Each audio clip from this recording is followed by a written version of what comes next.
भगवान की जय जय श्री राधे श्याम। साधु ही सीताराम सीताराम, प्रेम से बोलो राधे श्याम। राधे श्याम। कितनी भी कैसी भी परिस्थिति आ जाए, परंतु उस परिस्थिति से घबराना नहीं चाहिए, पर ब्रह्म परमात्मा को याद रखना। श्री सुखदेव जी वर्णन करते हैं कि रुक्मिणी जी ने प्रथम बालक को जन्म दिया। उस बालक का नाम था प्रद्युम्न, और गोविंद के शत्रुओं की कोई कमी नहीं थी।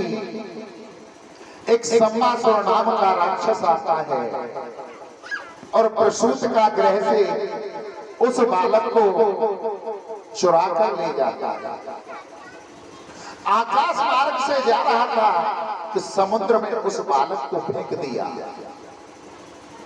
जब बालक को फेंका तो एक मछली उस बालक को निगल जाती है, खा जाती है। उस समुद्र के अंदर कुछ मछुआरे मछलियां पकड़ रहे थे। उन मछुआरों की जाल में वो मछली फंस जाती है और ले जाकर वो मछुआरे अपने घर पर उस मछली को काटते हैं तो उस मछली के उदर से, पेट से वो बालक जीवित निकला। मछुआरे उस बालक को लेकर के संबासुर के यहाँ पर जाते हैं कि महाराज, आज हमने एक मछली पकड़ी और उस मछली के उदर से, पेट से ये बालक जीवित निकला। संबासुर के यहाँ पर एक काम करने वाली थी जिसका नाम था विद्यावती। संबासुर उस बालक को विद्यावती को दे देते हैं और कहते हैं कि तुम ही इसका पालन पोषण करो, तुम इसको अपने पास रखो। विद्यावती उस बालक का पालन पोषण करने लगी। जब धीरे धीरे वो बालक बड़ा होने लगा तो नारद जी ने आकर के विद्यावती को बतलाया कि हे देवी, तुम्हारी गोद में जो ये बालक खेल रहा है ना, ये तुम्हारा पति है। विद्यावती हाथ जोड़ करके कहने लगी, हे संत, हे गुरुवर, ये कैसे मेरा पति है? तो नारद जी ने बतलाया, जब सेवती सरनेन उघारा, निरखत काम पायो जरि छारा। जब भगवान शंकर तपस्या कर रहे थे, तुम रति थी और तुम्हारा पति कामदेव था। तुम्हारा पति भगवान शंकर की तपस्या को भंग करने के लिए गया। भगवान शंकर के नेत्र जैसे ही खुले, तुम्हारा पति जल करके भस्म हो गया। और तुमने जब बार बार आग्रह किया तो भगवान शंकर ने कहा कि हे रति, इस जन्म में तो तुम्हारा पति जल गया है, अब तो तुम्हें प्राप्त नहीं हो सकता, क्योंकि वो भस्म हो चुका है। परंतु द्वापर में कृष्ण के यहाँ पर वो पुत्र बन करके आएगा और तुम्हारा पति तुम्हें प्राप्त होगा। ये कृष्ण का पुत्र प्रद्युम्न है और तुम्हारा पति है। बता करके नारद जी वहां से चले जाते हैं। जब प्रद्युम्न युवा हो गया, विद्यावती ने सारी बात प्रद्युम्न को बताई तो प्रद्युम्न संबासुर का वध करके और अपनी पत्नी को लेकर के द्वारका लौट करके आया। जब तक द्वारका लौट करके आया था, तब तक मेरे प्रभु के गोविंद के 16,108 विवाह हो चुके थे। इतनी बात सुन करके राजा परीक्षित हाथ जोड़ करके कहने लगा कि गुरुवर, आपने तो मुझे केवल एक ही विवाह सुनाया, 16,107 विवाह और कैसे हुए उन्हें भी सुनाओ ना विस्तार से। तो श्री सुखदेव जी महाराज कहते हैं कि हे राजन, मेरे गोविंद का दूसरा विवाह जामवत की पुत्री जामवती के साथ में हुआ। राजा परीक्षित कहने लगे कि इस कथा को विस्तार से सुनाओ ना, कैसे उसके साथ में विवाह हुआ। तो श्री सुखदेव जी वर्णन करते हैं कि हे राजन सुनो, एक सत्राजित नाम का राजा था और उस राजा के पास में एक सैमंतक मणि थी। उस मणि की जब 8 घंटे 10 घंटे प्रतिदिन पूजा की जाती थी तो वो मणि 8 बार सोना देती थी। 8 बार का मतलब समझते हो? किलो 2 किलो सोना नहीं होता, 2 क्विंटल प्रतिदिन सोना देती थी वो मणि। एक दिन राजा सत्राजित उस मणि को पहन करके द्वारका में कृष्ण की सभा के अंदर गए तो द्वारकाधीश कृष्ण भगवान ने सत्राजित से पूछा कि हे राजा, तुम्हारे घर में कितने सदस्य हैं, तुम्हारे परिवार में कितने सदस्य हैं? सत्राजित कहने लगा, महाराज मैं हूं, मेरी पत्नी है, एक मेरा छोटा भाई है जिसका नाम प्रसेन है और एक मेरी पुत्री है जिसका नाम सत्यभामा है। हम 4 प्राणी हैं। तो द्वारकाधीश गोविंद कहने लगे कि हे राजन, जब तुम 4 प्राणी हो और ये सेमंतक मणि 2 क्विंटल प्रतिदिन सोना देती है, इतने सोने का तुम क्या करते हो? एक काम करो, अपनी जो ये सेमंतक मणि है ना, इसको हमारे राज खजाने में जमा कर दो, तो उस सोने से हम जनता की सेवा किया करेंगे, प्रजा की भलाई में लगा देंगे। सत्राजित कहने लगा, महाराज मेरी मणि है, मैं किसी को नहीं दूंगा। द्वारकाधीश कहने लगे, भैया मत दो, तुम्हारी मणि है, कोई तुम पर जोर जबरदस्ती नहीं है। सत्राजित अपनी मणि को लेकर अपने घर चला जाता। 10-5 दिन बाद उसका भाई सत्राजित का प्रसेन उस मणि को पहन करके शिकार खेलने के लिए जाता है और वहां से लौट कर नहीं आता। वहां उसका एक शेर वध कर देता है। जब शाम को प्रसेन लौट करके नहीं आया, 1-2 दिन खोजबीन की, तब भी उसका भाई लौट करके नहीं आया। तो सत्राजित सोचने लगा, हो न हो मेरे भाई को कृष्ण ने मरवा दिया। क्यों? 10 दिन पहले मैं उस सेमंतक मणि को पहन करके कृष्ण की सभा में गया था और कृष्ण ने मुझसे उस मणि को मांगा था, परंतु मैंने मना कर दिया। मेरा भाई उस मणि को पहन करके गया तो कृष्ण ने मेरे भाई को मरवा दिया और वो सेमंतक मणि ले गई। गोविंद के जीवन पर कलंक लग गया। अगर काजल से कोई काली वस्तु है तो वो है कलंक। शास्त्र कहते हैं, श्वेत समान वस्त्र नहीं, खीर समान भोग, त्रिया समान मित्र नहीं, तो कर्ज समान रो।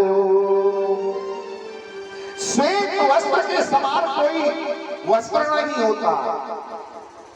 अगर तुम जरा सा भी गलत काम करोगे या गलत स्थान पर बैठोगे, श्वेत वस्त्र में तुरंत दाग लग जाएगा और पता चल जाएगा तुम गलत स्थान पर बैठ करके आए हो, गलत कार्य किया है। श्वेत समान वस्त्र नहीं, खीर समान न भोग। खीर के समान कोई भोग नहीं है जिससे देवता, पितृ और हमारी तीनों की तृप्ति होती है। खीर से देवता प्रसन्न होते हैं, पितृ लोग प्रसन्न होते हैं और हमारी भी तृप्ति होती है। श्वेत समान वस्त्र नहीं, खीर समान न भोग, त्रिया समान मित्र नहीं। त्रिया कहते हैं स्त्री को। स्त्री के समान कोई पुरुष का मित्र नहीं हो सकता। जब व्यक्ति के जीवन पर संकट आता है ना, तो स्त्री ही उसका साथ देती है, कोई साथ नहीं देता। और कर्ज समान न रोग, कर्ज के समान कोई रोग नहीं होता। जब व्यक्ति के जीवन पर कर्ज हो जाता है ना, न रात को नींद आती है, न दिन को चैन आता है। ऐसी बीमारी लग जाती है, दिन रात उसी के चिंतन में लगा रहता है और अपने जीवन को नष्ट कर देता है। श्वेत समान वस्त्र नहीं, खीर समान न भोग, त्रिया समान मित्र नहीं, कर्ज समान न रोग। ऐसे ही अगर कोई वस्तु काजल से ज्यादा काली है तो वो है कलंक। मेरे प्रभु के जीवन पर कलंक लग गया। आज गोविंद ने अपने जीवन से कलंक को देखा कि मेरे चरित्र पर दाग लगा हुआ है। अपने गुरु ब्राह्मणों को बुलाया और कहा, गुरुजी मेरी जन्म पत्रिका देखो, ये कलंक आखिर मेरे जीवन में कैसे लगा, किस कारण लगा, क्यों लगा। गुरु ब्राह्मणों ने जन्म पत्रिका को देखा तो कहा कि हे गोविंद, तुमने भादों की शुक्ल पक्ष की चौथ के दर्शन कर लिए हैं चंद्रमा की। कभी भी भादों की चौथ के चंद्रमा के दर्शन नहीं करने चाहिए। जो व्यक्ति भादों के चौथ के शुक्ल पक्ष के चंद्रमा के दर्शन करते हैं उसके जीवन पर कलंक अवश्य लगता है। अगर गलती से वो चंद्रमा दिख भी जाए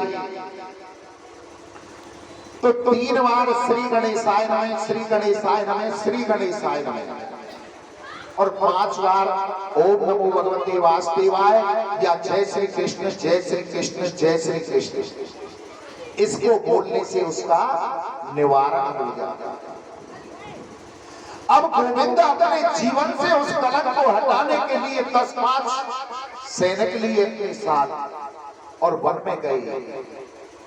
वन में जाकर के देखा कि 17 दिन का भाई प्रसेन मरा पड़ा है और वहां से एक शेर के पैरों के पद चिन्ह जा रहे हैं। उन पैरों के पद चिन्हों का पीछा करते करते गोविंद आगे बढ़ते हैं तो कुछ दूरी पर जाकर के देखा तो शेर भी मरा हुआ पड़ा है। वहां से एक रीछ के पैर आगे बढ़ करके जा रहे हैं। उन रीछ के पैरों का पीछा करते करते गोविंद आगे बढ़ते हैं तो जाकर के देखा कि वो पद चिन्ह एक गुफा के अंदर प्रवेश कर रहे थे। मेरे गोविंद उस गुफा में प्रवेश कर जाते हैं। गुफा में अंदर प्रवेश किया तो वहां एक बहुत सुंदर युवती कन्या उस मणि के साथ में खेल रही थी। गोविंद ने उस मणि को देखा तो कहा, हे देवी तुम कौन हो और इस सेवन मणि के कारण हमारे जीवन पर कलंक लगा है, आप ये मणि हमें लौटा दीजिए। इतनी वार्ता हो ही रही थी कि जामवंत जी वहां पर आ जाते हैं और जामवंत जी ने कहा कि ये मणि आपको नहीं मिल सकती। अगर आपको ये मणि चाहिए तो आप हमसे युद्ध करिए, युद्ध में हमें हराइए। जब आप युद्ध में हमें हरा दोगे तो ये मणि ले जाना। ये जामवंत जी कौन थे? ये वही जामवंत थे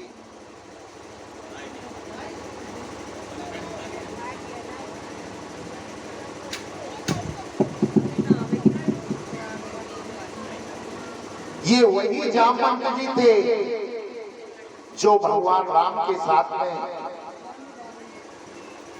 रामायण में वर्णन था।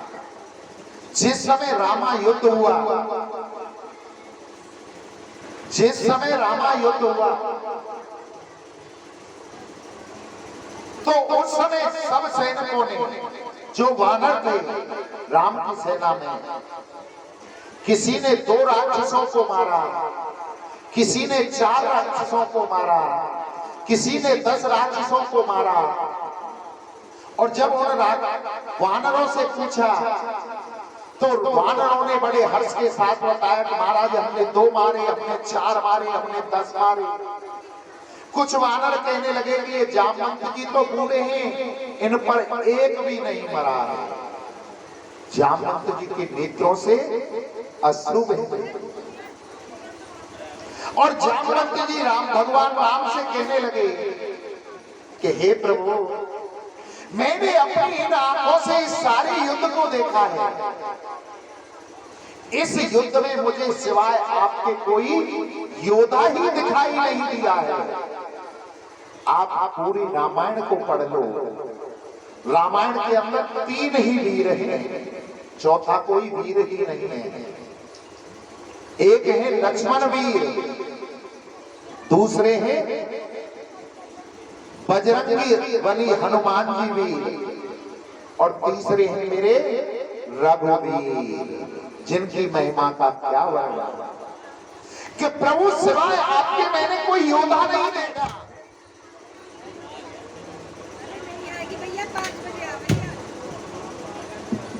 कोई बल्ब जला लो अंदर, जब वो बल्ब जल जाए तो इसे छेड़खानी कर